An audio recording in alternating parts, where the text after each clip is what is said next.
we will be looking at containerization and microkernel architectures as two wildly different topics, just to make your life interesting. So one on the technology you need to know to be able to do interesting stuff, and one on an architectural style, which actually has some benefits. And we will start introducing some ideas about distribution with that, which then links back to containers. So I'll let Bray start. He's going to be talking about containerization, and then I'll talk about microkernel and other miscellaneous things. All right, sounds good. Okay, so quick show of hands in the room and on Zoom if you like. Who has used a container before? Okay, cool. So this is going to be reasonably new content for a good chunk of the class, which is good. And we've got someone on Zoom. So about 1/3 of the in-person class raised their hand. Now, where is my mouse? There we go. Okay. So what is a container? Why do we use it? What's the motivation for using container technology?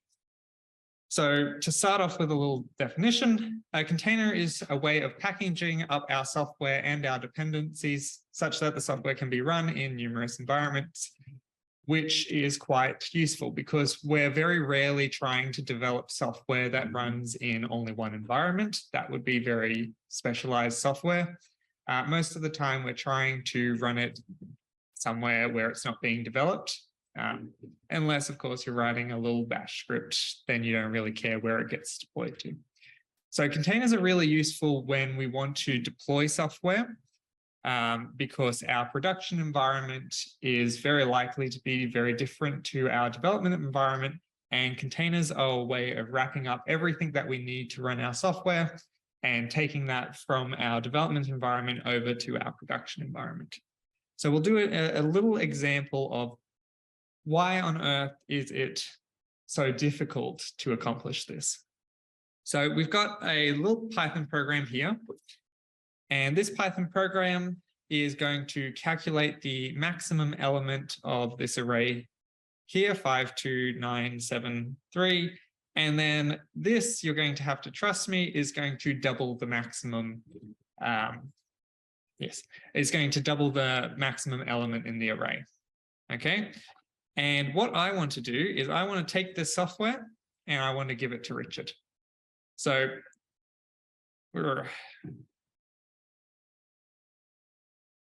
what we'll do is we'll just first see that, yes, okay, this is my program. And it's exactly as it says on the slide. If we run program now, we're going to get 18 out. Okay, so that should be fairly straightforward. So what we're going to do is we're going to hop over to Richard's PC. There we go. And we're going to attempt to run this code on Richard's PC. And the first thing that we see is we need to have Python installed. Okay, our very first dependency. So you may have been working on your development device for many years, installed Python, or it came with the system and you've never thought about, oh, okay, Python needs to be installed. So we'll go ahead and we'll install Python on Richard's PC. And now we've got Python, I can prove it. We've got Python 3.5.10. And if we go ahead and run this program, we'll get a syntax error. Okay. And the reason is that this version of Python doesn't support the particular feature that we're trying to use in our code. Okay, so let's upgrade our version of Python. We were on 3.5, now we're on Python 3.6. And just to confirm, yay, 3.6. So we should have this feature. If we run it now, and we get no NumPy. Okay, and that's because, and I'm sure you're familiar with this from the practicals, trying to have Flask installed, we don't have the dependency NumPy. And again, this could have been sitting on your system for years and you've forgotten it was even something you installed. So we'll just go ahead and install NumPy. Lovely. It's going to take a second. And it's going to complain, and great. Now we've installed that. Maybe we were kind and gave out a requirements.txt to list the dependencies. Maybe we weren't, so we had to work it out ourselves. But if we go and run that now, that's not the same answer that we had before. Before we were getting the double of 9, now we're getting 18, which is not great. So one of the major reasons that we like containers is because all of our dependencies are consistent. All of our software is mostly identical, and we can reliably deploy the software to other environments and have it behave the same. Now, to Python's great credit, it took me a little while to come up with such an obscure piece of software that ran differently in 2 different versions of Python. So good on them. But if you're using something like JavaScript, you're much more likely to have more success in getting weird, buggy version issues. So that's sort of why do we want compilers? So not compilers, containers. So with that in mind, what do we need to actually go and deploy our software somewhere else and make sure that it's going to run elsewhere? So the first thing we should think about is, okay, you've got all of these things installed on your computer. You've got Python, you've got NumPy. How do you know what you're depending on? So I was kind in that example in that I didn't put a C dependency, a dynamically linked C dependency that Python was using, which very well you could be relying on. So we need a way to box up our environment so that we know we're talking about only the things within this particular little clump of code. Okay, so we've got our Python environment wrapped in a little brick wall, and then we need a way to send that out to the world. And this is our container. We package up our software and all of those dependencies so that we can send it somewhere else and it can be run in this different environment. Okay, let's get into how we came to this state where we have a technology that allows us to run code across different platforms. An aside that this history is very Linux focused. The Windows world has containers. I'm not going to go into them. We'll focus on the Linux history of it because that's generally what people think of when they think containers. Okay, so all the way back in 1979, we had version 7 of the Unix operating system, and with it came a system called Kroot. Has anyone heard and or used this before? Yes, interesting. What for?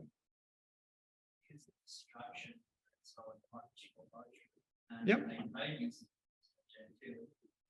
Ah, interesting. And also like the experiment around like bootstrapping and other domain sites on my current machine that thing. Okay, so a very in-depth way of experimenting with different Linux operating systems. We're isolating our Arch Linux. I thought that, oh, I don't want to VMware or I don't want to install something in partition. So why don't I just root into Bootstrap? Perfect. Okay, so for everyone else, what that meant was chroot is a way to say that the files that exist are only these files. So if you've used Linux, you have the root directory, and that is the /, right? And that is the start of all of our other files. Everything comes under root. Everything comes under the root directory. Now, Kroot means change this directory to be something else, which means that we can say all of the files above this, they don't exist anymore to this process. So let's actually see what that looks like. Whoa. Okay. So what we have here is a machine where I've got my assignment solutions and my slides and everything that you would want for this course. And I want to run some code that you've written in this. Now, how do I make sure that you don't access the assignment solutions? So what I will do is I'll make a jail. So a root jail means that this is some sort of isolated box where you can't, in theory, escape of. So we'll go in here and we'll say, right, what do I need? Well, if I just go ahead and make this directory, this jail directory, the root directory for some process, and then I try to run that process. So let's say we want to run ls inside, we're going to get that error. Okay, because inside of this directory, there is no ls program. So what am I going to do? Okay, well, I'll create a bin directory and I'll copy the ls command from my actual root. And so inside here, all we have is bin, and inside bin we have ls. And now what we can do is get the same error when we try to run root ls. Now, this is a bit of a lie of an error. This doesn't mean that the binary doesn't exist. This means that there are dependencies that ls is using that don't exist. So in the Linux world, what we do is we say, okay, go and list me all of the dependencies. And it says this. And so these are all the dependencies that ls is using. So what I'm going to do is cheat a little and copy a command from earlier into here, which says copy all of the dependencies that ls needs to run inside my current directory. And so what happens is I have this, I've got bin, I've got lib, inside bin I've got that, inside lib I've got that, and inside that I've got other things. Okay, so everything in here is just the things that I need to run ls. And now in theory, if I go back to my root command, yay, I can ls. Okay, and if I put / there, it tells me, okay, at the very root, you've only got these things. If I run ls / here, says, oh, you've got all of these things. So this ls program is running inside a root jail, which gives us a way of fencing off our programs and making sure that it doesn't talk to the outside world, doesn't rely on obscure dependencies that we've already got installed. Okay, that's enough of root. Did all that. So root has a lot of limitations. It is a file system only isolation. You can still see all of the processes that are running. You can see all of the network communication devices, which means that if I'm going to be running untrusted code in here, it's less than ideal.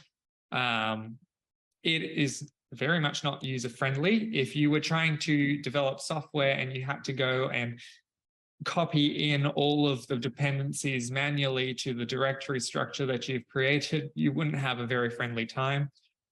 Not very portable, so it's okay for that, but it's relying on, it's all right. It's not what we want. It's not the end goal of containers where I give you a box and that box runs my code by magic. And jailbreaking is possible. So you can escape root and you can go look at those assignment solutions. Okay. The other major technology advancement towards our goal of containers came in 1992. You get points if you can name the people in this image. I'm sure Richard's quite capable of doing so. This is the team who worked on the Plan 9 operating system, which was a reasonably clever operating system, and containers owe a lot to the Plan 9 operating system. And they introduced something called a layered file system. Okay, so what's that? A layered file system is built on layers. And what that means is you will have generally a lower level layer and an upper level layer. And of course, you can stack these layers on top of each other. But what we have is when we read a file or we ls a directory, we're going to see the projection of all of the lower layers. So we're going to see a view, an overlay that looks like all of these layers have been unioned and merged together. What you will also see is if you do any write operations on this layered file system, any lower level, any files that sit at the lower level are going to be copied up so that the original's not modified at all. So the bottom layers of a layered file system are going to be read-only.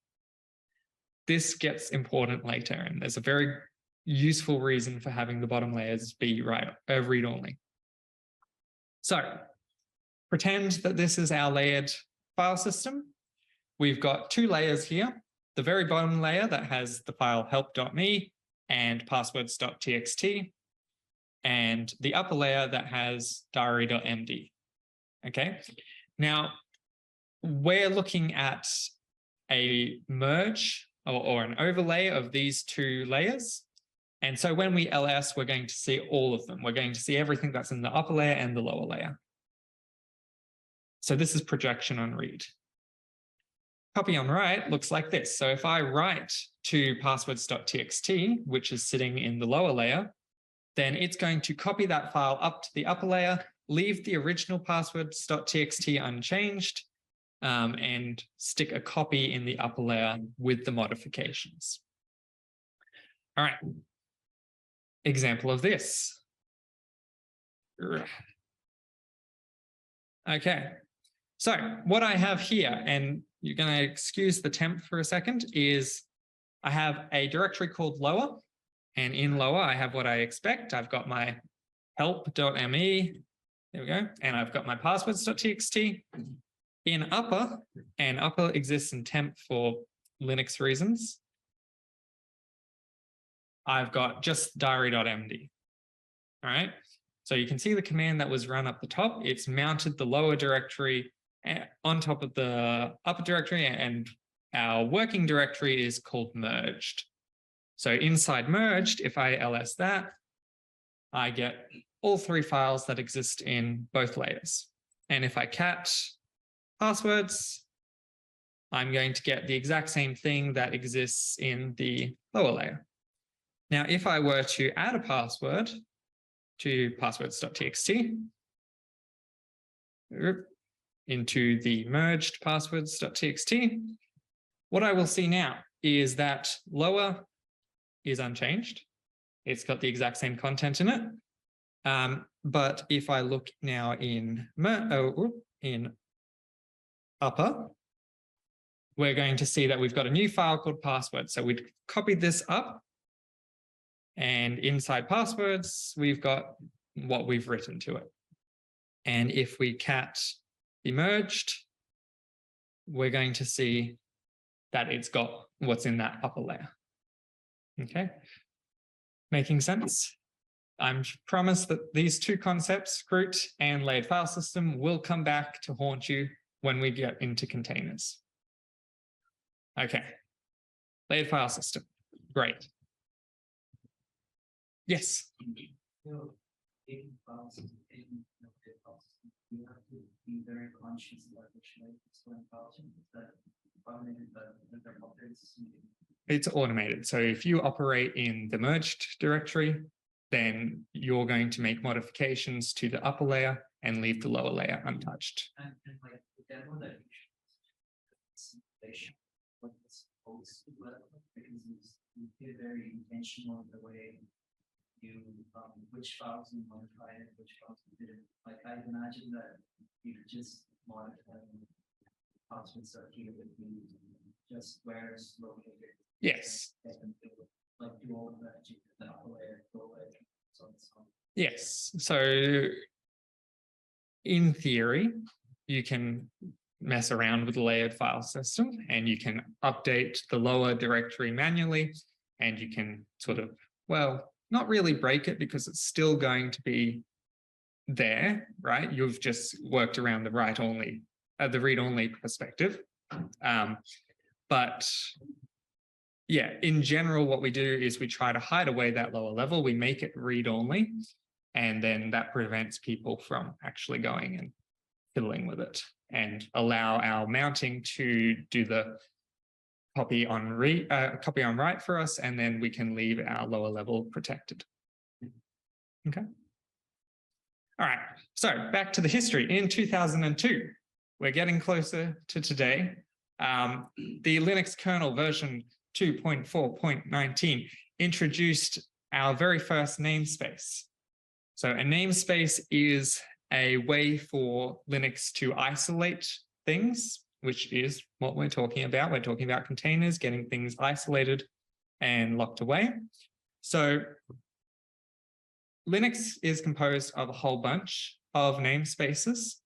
So in 2002, they introduced the first one, which is the mount namespace, and this works conceptually similar to Groot. We're allowed to isolate the file system with this mount namespace. And then all the way, you can ignore the ones in 2006 for now. In 2008, we solved this problem of processes are still accessible and you can still see them in our jails by introducing a process ID or PID namespace, which allowed us to isolate away processes using namespaces. And then in 2009, we had network namespace that allowed us to isolate network drives, and then user and then control group. And along that way, while we were adding namespaces to Linux, we had a whole bunch of people working on what would probably later become a container. They were looking at just isolating things, okay? And so during this process, there were a lot of attempts at building a container technology, and a lot of them were very successful. But up until we got to the sort of network namespace, before then, you had to write patches to the Linux kernel. So you had to modify the kernel because it didn't have support for isolating in the way that we would want. So the very first container technology that didn't rely on changing the Linux kernel was Linux containers around 2008. So if we look at this, they didn't have networks properly isolated, but they did have process IDs isolated, which is good. And then later, all the way in 2013 at PyCon, we had Docker, which is where containers started taking off quite a bit. So Docker was able to take advantage of networks, process isolation, and give us a very reasonable isolation approach. The thing to know about Docker is initially it used Linux containers as well, and now it's using its own thing. So this container technology tended to build on top of each other, which is good. And why did Docker take off? Well, this is one hint towards why. We've got this quote from Nigel that says, Docker was the magic that made Linux containers usable for mere mortals. So a big part of Docker is that it's usable. You would want to use it. Whereas containers before Docker, not so much. Okay. So that's our history of containers. Let's talk about how we talk about containers. We've been saying containers a lot. What does it mean to be a container? So container, a running process created from a container image, typically isolated from the host system. So before, when we were running a Crute, our Crute example, the bin ls process was a container without an image. Or you could say that the image was the directory that we were making our root. So yes, this is a definition that uses a definition, container image. So a container image is the set of files that are used to create a container. Do you like how these definitions are mutually recursive? Excellent. So in our Crute example before, that folder that we were working in that had all of the dependencies that we needed to run ls and had the program ls itself can be thought of as a very naive container image. And then our ls is that running container. Okay, so let's make that concrete in Docker language. So you haven't seen this yet, but you will. We have a Docker run command, and we specify in that run command what is our container image. In this case, our image is Ubuntu, and this Ubuntu image is a collection of all of the files that we need to simulate having a Ubuntu operating system running on our computer. You can ignore the IT flags, we'll get to that. And then here, we're saying that what we want to run is /bin/bash. So this is our running process. This is our container, more or less. And we're creating it from this container image of Ubuntu. And the IT allows us to be interactive with it. So this opens up a terminal where we can interact inside of this Ubuntu container, and we can ls, and we can run everything that you would expect to be able to run inside of a Ubuntu operating system. Here, very similar process, except, and so we're using the same container image, but what we are running instead is not bash, we're just running ls. Now, ls doesn't have any sort of interactivity, so it just runs, finishes, prints out what it's processed. Okay. A container engine, a tool to create and manage containers, often also manages container images. So in this example, our container engine was Docker, right? We were using it to create containers from images. We can use it to manage containers. We can use it to manage images. Our Docker engine, our container engine is Docker in that example. There are a lot of container engines, Docker being one. Linux containers, which is, yeah, okay, that's around the wrong way. LXC, I think, is another. Rocket is a more recent one. And then the rest are homework, should you so wish. Generally speaking, in this course, we're going to be using Docker for lack of competition, really. Docker has taken over the container space. It's basically synonymous at this point. Okay, so to create these container images. So remember, container images are just this collection of files that we need to be able to run our processes. To create a container image, we need to create a collection of image layers. Now, this is where our layered file system comes back into things, okay?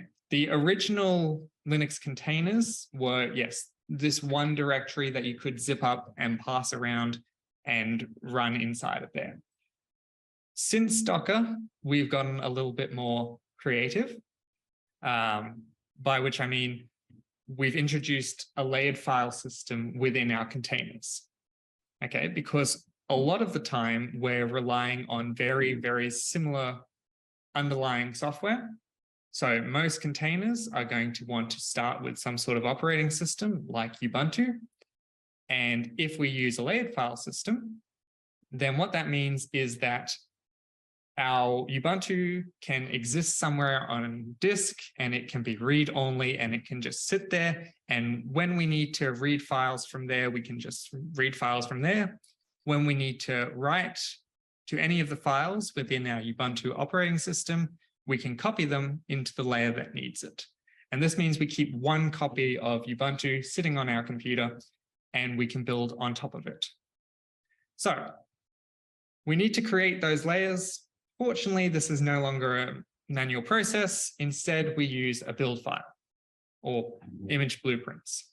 Now, this is a set of instructions to tell us how to create a container image. You could do this by hand if you wanted to. It's very unlikely that you'd ever want to, but you could do it by hand. A build file looks like this. So in Docker land, a build file is called a Docker file. And the first thing that we need to specify is what is our very bottommost layer? Okay, where do we start? And this is in itself, this is a container image. So the Ubuntu image, we're building on top of that. You can start from absolutely nothing, no files whatsoever, and this would be from scratch. No one does that apart from demos, as you will see in the containers notes, but it is technically possible. Now, with Ubuntu, it has a whole bunch of files that it uses to keep track of package indexes. In the Docker image, those files are all deleted, which means that every time you start from a Ubuntu OS, you're going to need to run apt-get update before you can install anything. And this is going to download all of the files you need to know where to download other files from. After that, we can then install an example, Calce. Has anyone used Calce? Yeah, okay, cool. So we can probably run this example. Let's see. What's this going to do? Good. Okay. So we've got our Docker file here. Oops, we've got a perfected Docker file. We'll get to that. And the first thing that we want to do is we want to build it. So I'll explain this in just a second. So Docker build, the -t gives us a name for the image. So Ubuntu is called Ubuntu. Here we're naming our image Calce, and the dot says look for a Docker file within this folder, within this context, and execute the layers on top of each other until you have an image. So we've run that. Okay, it's done that. And then we can go ahead and run Calce.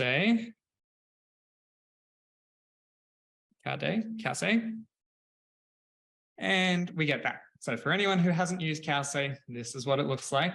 You can give it some sort of argument and it can spit it out saying it from a cow. So those are our two commands to get this running. Now, this is what our image currently looks like. Down the very bottom, the bottom layer, we have a Ubuntu operating system. On top of that, we have the command that goes and downloads all of the indexes so that we can install other software. On top of that, we have the image that has Calce in it, thanks to this apt-get install. And the command is part of the metadata of the image. So it's not a layer in and of itself. It's something that you set so that you say, when this command is run, by default, you should run, when this container is run by default, you should run this command. That's what command is doing. Now, there is something to note about these indexes. So why do we think we have to do apt-get update? Well, we have to do that because the indexes, we don't want to keep them because they take up file space, and that's ideally not what we want when we're packaging up our containers. And we'll see why about the size a bit later. So what we might do is we might run this command, and this gets rid of all of the unnecessary files that we no longer need in our container. Excellent. Is there a problem with this? Yes. It won't affect the whole layers involved. Exactly. It won't affect these two. Remember our layered file system. This is all of this down here is read only. So we're still going to have this layer somewhere, and it's going to have all of these files, and we haven't actually removed it, and we haven't actually optimized our size at all. So the reason that we bring this up now is because you will very often see Docker files that look like this, where everything is run on one line, stitched together so that it's the one layer running all of these things. And the result is that this output layer here doesn't have any of the unnecessary indexes. So you will see that a lot, and that's why we're going to mention it now. Okay. So where did our original Ubuntu come from? I'm running a Mac. I do not have Ubuntu sitting somewhere hidden away. Well, technically I do now. But it had to come from somewhere to start with.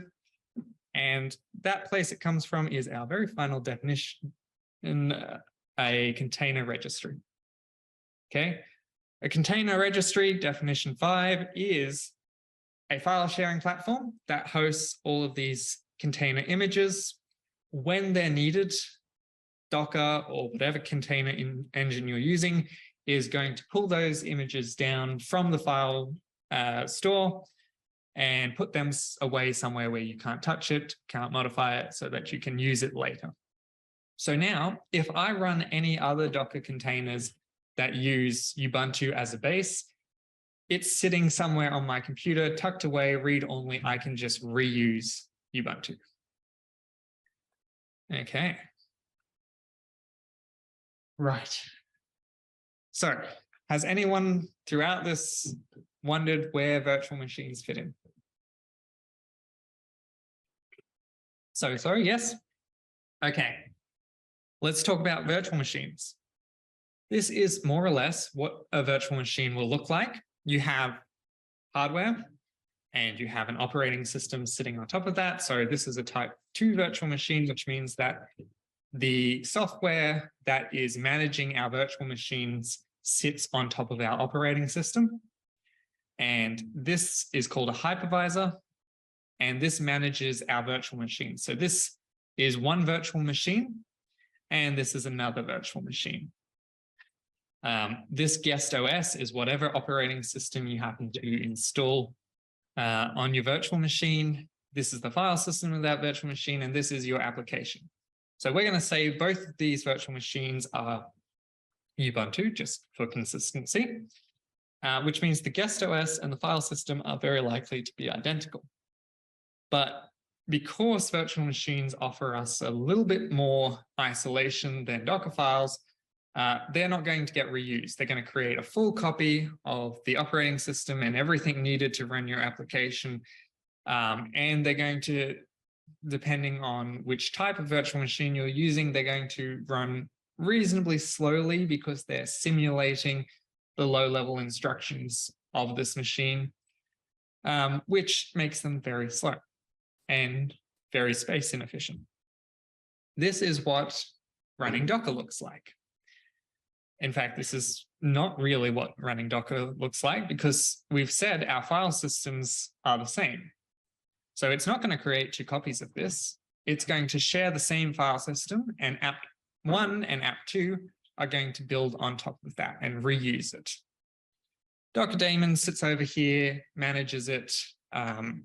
The Docker containers don't have to run on top of the Docker daemon like a hypervisor. It sits to the side and it can manage that and let the containers run independently. Okay, so that's that one. So virtual machines are great for machine isolation when you need to really fence off this machine and let it run somewhere else and you're not really worried about space considerations. Choose virtual machine. If you're worried about, okay, how is this particular piece of software going to run on someone else's computer and someone else has 20 other applications running, we only need to isolate just our process. Okay, so let's use containers. So for a quick size comparison, let's say that I'm trying to do vertical scaling.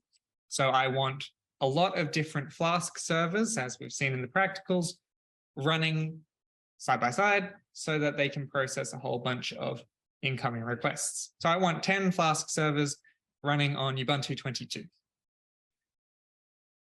We're going to say these are our size requirements. Ubuntu 22 in Docker is a little bit smaller, but if you're actually using a full Ubuntu image for the desktop, we're going to get to 3.8 gigabytes. Python takes up space, Flask takes up space, your application takes up space. With a virtual machine, we're going to have each of these added together to be the total image size of about 4 gigabytes. So this has Ubuntu, this has Python, this has Flask, this is our application. If I want to run 10 of these, I'm going to have to make 10 copies of this whole image because this is going to be running fully isolated, fully over here. It's not going to share any files between the virtual machines. If I'm running a container, then we have the bottom layers are going to be shared. So the bottom layers take up also about 4 gigabytes. And we're going to, now this isn't totally realistic, but we're going to say that our app needs to run, needs to be copied across 10 times to 10 containers. So what our total space is for these 10 containers is 4 gigabytes, roughly rounded. Okay. So what our limitation becomes then is our processing speed. Can our computer handle running 10 different Flask servers? But in terms of size, since we're reusing layers, this is really quite useful. So when would you want to use a virtual machine? There are good reasons, and we will see them. So if you're running a completely different operating system, remember that containers are a very Linuxy thing, which means that if I want to run a Windows PC on my Unix machine, I'm going to struggle. So if I want to run a very different operating system like Windows, I'm going to want to use a virtual machine. Now, this has a lot of asterisks because Microsoft is working with container technology, but for the sake of simplicity, if you've got unique hardware requirements, so if you want to run old Game Boy on your computer, you're going to want to use a virtual machine. There is no way that containers are up to that task because it has different hardware requirements. And the other situation where you would want to use a virtual machine is when your security is crucial because it is totally isolated. Now, containers are mostly safe, but if you want total security, maybe split it out into a virtual machine. Why would I want a container? Okay, for containers, running a single application, this is what they're good for. If you have to run a whole desktop, maybe consider using a virtual machine rather than a container because they are designed to just be one running process. They're lightweight, they're fast to start up.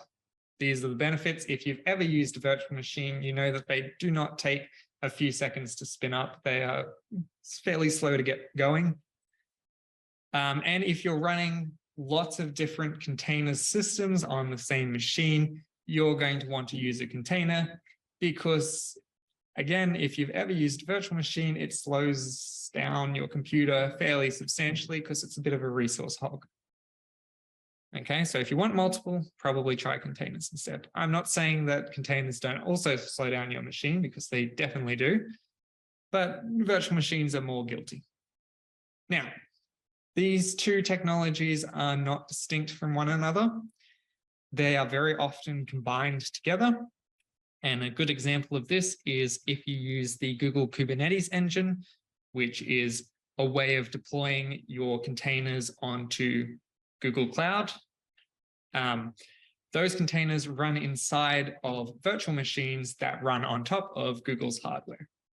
So this is a very common use case. You'll see virtual machines and containers used appropriately where it makes sense. Okay, so what are some common use cases for containers? Dependency management, we have discussed this, you saw at the very start. They're a very useful, if brute force, way of managing dependencies. So if you're deploying software, you tend to be nice and you make a little list of requirements for someone to run this on their own machine, and you have your requirements.txt and you have your Maven files. You capture your dependencies, or at least you try to. Containers are a bit of a brute force way. You wrap up a system that works and you send it off and someone else can download it and run it. So it is useful. but also try to keep a list of what dependencies you're relying on. Continuous integration, right? So if you're trying to run tests and they work on your machine, but they do not work on the CI server, maybe it's time to start considering using Docker so that you can replicate the CI's environment on your local machine, which hopefully brings us to this next point. Well, if you've replicated this environment on your machine and you've replicated this environment on your test server, why don't you just replicate that environment on production? You're going to run into a whole lot less errors if you're going to be running the basically exact same system everywhere. Now, this isn't useful for every use case, but given that we often are just shipping web servers nowadays, it becomes more useful to just stick a container up onto a web server and someone can interact with that container. Okay, and of course, we don't have to just use cloud platforms for this. So as I mentioned, we've got Google Cloud, offers a fairly native container experience. We will see in the practicals and in the assignments that AWS also has a fairly native cloud deployment system. We can also do this on premise. So it's not that hard to install Docker onto a server that you run. And then, so this is how my system at home works. We've got a little server, it sits off in the thing, and whenever we need to install a new application like Home Assistant, or what else do we use? Totally legal Plex streaming things, we can just throw a new container onto that. So you can self-manage your own Docker deployments, which is useful. And you have to do very, very minimal configuration. There's really only 3 to 4 things you need to configure when running a new Docker container, and we will see what they are. Okay, scaling. So we mentioned that containers start up really quickly. That makes them very useful when we have to scale our software.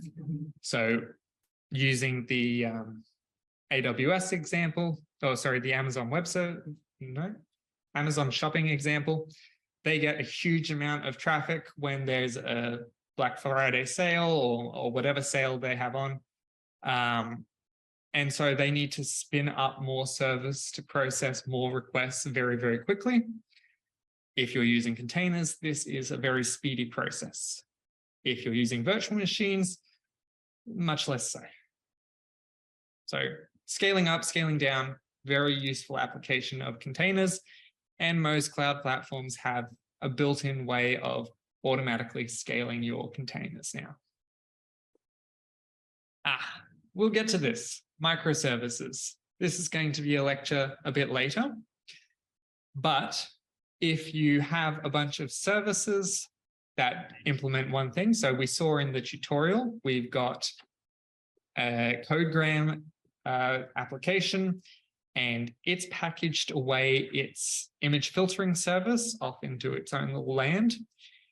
We can use containers to keep that all wrapped together and have it not inadvertently talk to other services within our system that we don't want it to. It's a way of keeping those walls up when we want to deploy a microservices type system.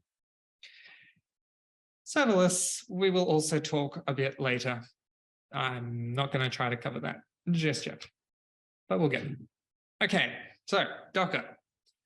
Can anyone tell me the name origins of Docker? There is a hint. Right. Okay.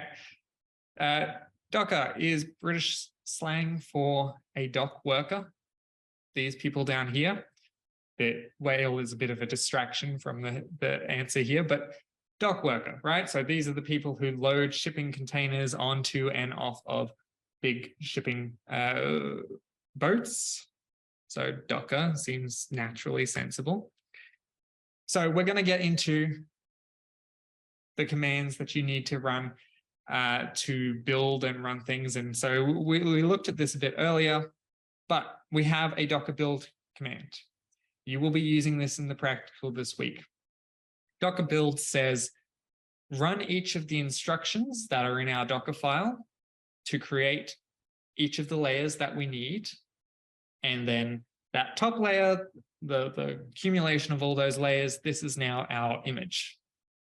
Okay, so if we don't provide a -f flag, it's going to look at the Docker file in our directory. And if we go back here, we can see that's exactly what happened with Cowsay. So we didn't provide a -f. Instead, it looked and it said, okay, there's a Docker file there. I'm going to use that to build an image. The -t gives it a name so that we can refer to it later. You'll almost always want to use a -t flag in your Docker build. Docker run. We've seen this one. We say Docker run and we give it a parameter of the image that we'd like to run. In this particular case, we said Cowsay. We don't have to say Cowsay. We can say anything we want. We can say Docker run. And you will see these flags. Ubuntu. I did press enter. I did. And it puts us into a Ubuntu container. And by default, this is going to run bash. So we can leave that one. Okay. So -d says run in the background rather than take up your prompt. -p allows us to expose ports. So we discussed that one of the limitations of Crt was that we could access the network willy-nilly. Docker allows us to not do that. So by default, there's no way to talk to any of the network communication happening within a container. -p allows us to say, okay, open up this port so that we can talk to port 80, port 22 inside of this container. Mount a volume. So again, if we want to be able to access a file system on our host machine, then we're going to want to mount it so that we can see that file system from within our container. The rest I'm going to leave as reference for the slide. Docker exec. So we run a container. Sometimes within that container environment that we're currently running. So for example, we start up bash. Sometimes we want to run other commands inside of that environment, and that's what exec does. We will hopefully not see this too much, apart from when something goes wrong and you have to quickly jump into the container to check out the logs or whatever the case may be. Just good to know it's there. Docker PS. All right. Let's hope I didn't leave anything too embarrassing running. If I do Docker PS, yes, okay, nothing is currently running. Good. If I do -a, okay, Cowsay is actually no longer running, but it is still there. And that's where this --rm comes from. So this is a flag that says, when this process ends, go ahead and delete that container. I won't need it anymore. And I did not use that for Cowsay, so it hangs around. And this can take up a huge amount of disk space. I have constantly run out of storage space on my computer because I forget to remove containers and I forget to remove images. So just be mindful, try to run it with --rm if you don't need to after you run it. All right. Stop does what it says. If there is a running container, you can go ahead and stop it with this command. And we'll do a little demo of that. So let's say this is extraordinarily slow. All right, I entered into bash here. Great. Over here, I can do Docker PS. I can zoom in even. And this says you currently have a container with this ID running the image Ubuntu. The command it ran was bash because that's the default. Now what we want to do is we want to stop that. So we'll do Docker stop and we will grab the ID of this container. So it's not Ubuntu, that's the image. Each container gets its unique ID. And if we do that, we're going to see, oh, is it going to not do it forcefully? We should see it kill, yep, kill our terminal over here. Okay, so we very forcefully got out of there. Now, because we had that --rm flag when we, nope, there we go. When we run that, we can see that container's disappeared. That's gone for good. We don't need it anymore. And rm is, okay, I have this lingering cowsay. It's starting to bug me. It's stopped, but I want to actually get rid of it. And that's how you do it. Go on. Okay. So I have a whole bunch of images sitting on my computer because I use Docker quite a lot. If I do Docker images, I'm going to get all of these lovely images that come from just a lot of playing around. Okay, so you can list off all of the images that you have. There is a command you can use to get rid of them all. I don't know how many of these I need to keep around, so I'm just not going to. This is chewing up a lot of space on my computer. One day I'll delete them. All right, and this is how you would do so. So you've created an image, you no longer need it, or you've pulled an image, downloaded it from a registry, you no longer need it. Go ahead and delete it with this command. And pulling. Okay, so when you run Docker run, the first thing it's going to do is look on your local file system. Do you have this image somewhere? Have you already downloaded this? Docker pull is then going to, so if it can't find it on your host machine, it's going to look at the Docker Hub container registry and see, is it up there? Is there a container up there that we can look for and pull it down? If it is, it's going to automatically run Docker pull for you. So you don't often need to manually pull a container down. Docker run is more than likely going to find it and pull it down when you need it. Docker push, this is the reverse. You've created an image and you need to put it in the Docker Hub registry. You do it like this. And those are all of the Docker commands. Any questions? Okay, we think we're going to be ready for the practical session then. Great. One thing for the practical session, install Docker before you get there. I don't want to spend the first hour trying to install Docker. Okay, now for some fun. So what can you use Docker for?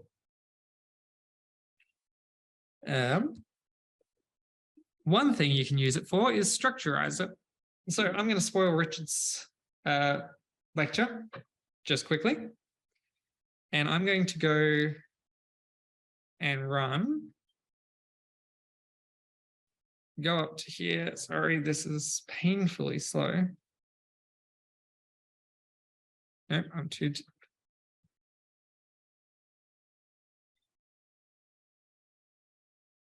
And we're going to go in here. And what we're going to do is run this command.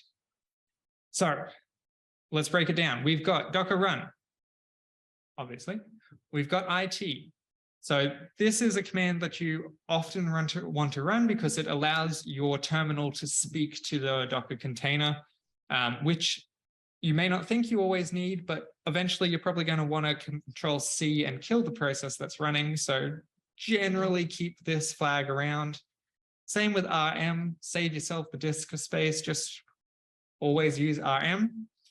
-P, so we want to be able to talk to the code that's running inside of this container. And we're going to do that through network communication. And what this is saying is port forward port 8080 on our host machine so that we can talk to port 8080 on the inside of the container.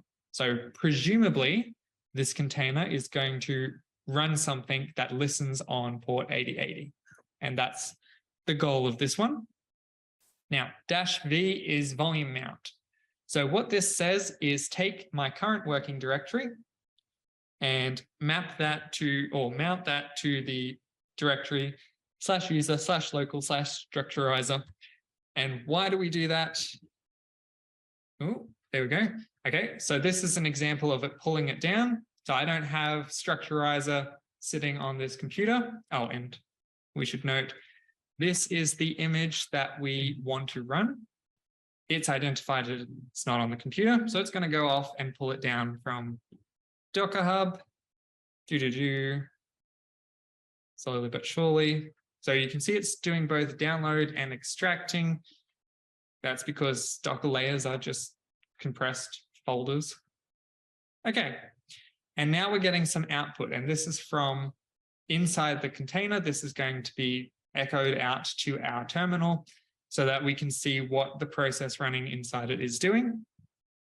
And what it is doing is it's starting up a little web server so that we can go ahead and talk to it. And we're going to do so very, very slowly. And pop that in there. Okay. So let's hope that's had enough time to open up. Maybe. So if we go to port 8080 of our local machine now, it's going to port forward that so that we can talk to whatever is serving things on port 8080 inside our container. And shockingly, we have an application called Structurizer, which is the name of the image that we downloaded. So yeah, okay, this looks like it's working correctly. Now, I didn't have to go install any dependencies on my local machine to run this. I don't even know what type of software it's using. I don't know what the website server's built in. It's beautiful, okay? This is lovely for me because I don't like installing random dependencies onto my computer. And we can see that this is, yes, some sort of diagram software that Richard is going to tell us all about shortly. Now, I will leave the other two examples for now, just so that I give Richard plenty of time for his component. But you can run a lot of things with this. So the other example was going to be run a, what is it? GitLab. So you can run GitLab on your computer, then you can go and have a locally hosted GitLab that you can play with, or you can put this container out onto a server, play with that. The other example was, of course, a Doom installation. So if you've got a piece of hardware, someone's going to try to run Doom on it, and Docker can run Doom and then forward those to the browser, and it's weird and wonderful. So I'll put those into the slides and you can go ahead and run Doom if you want. All right. One very last thing, because you are going to be using Docker Compose in the practicals, so we should probably discuss what it is and why. So if we want to have multiple containers working together and talking to each other, we probably don't want to keep running these Docker run or for this to this Docker run for each and every container that we want to be using in our system. So, yeah, exactly that. We don't want to remember all of the commands, first of all. Sure, you can script it. So let's do that. We're going to have some tedious Docker run -p and then the port of that container and then the name of that container and mount the right directories. Okay, fine. We're going to script that and it's going to look like this. Okay, so when I run this script, it's going to build my two custom containers, front end and back end, presumably having our front end code and back end code. And then it's going to start two containers. It's going to use the front end and back end images. It's going to pass in some environment variables to both of these images. It's going to mount our front end directory to /app so that we can update the code for the back end, for example, on our computer, and it updates inside the container. And then we're going to open up some ports so that this code can talk to the outside world. And then we're going to run a reverse proxy so that we can just go to port 80 and it's going to route based on the request that we made to either the front end or to the back. We don't want to have this script for every single project that we run. And we would, because this is a very common way of working. So what we do instead is we use Docker Compose, and Docker Compose looks very much like our scripts. Okay. So what we have is we can specify that this service, this container, is going to be built from a particular Docker file or from a particular Docker file within a particular context. And we do that with this. So this is specifying it using YAML. And we say, yeah, okay, front-end service built by this Docker file. We're going to open up some ports. Okay, cool. That's exactly what we were doing over there. We're going to mount some volumes. Cool. Exactly the same. And we're going to configure some environment variables.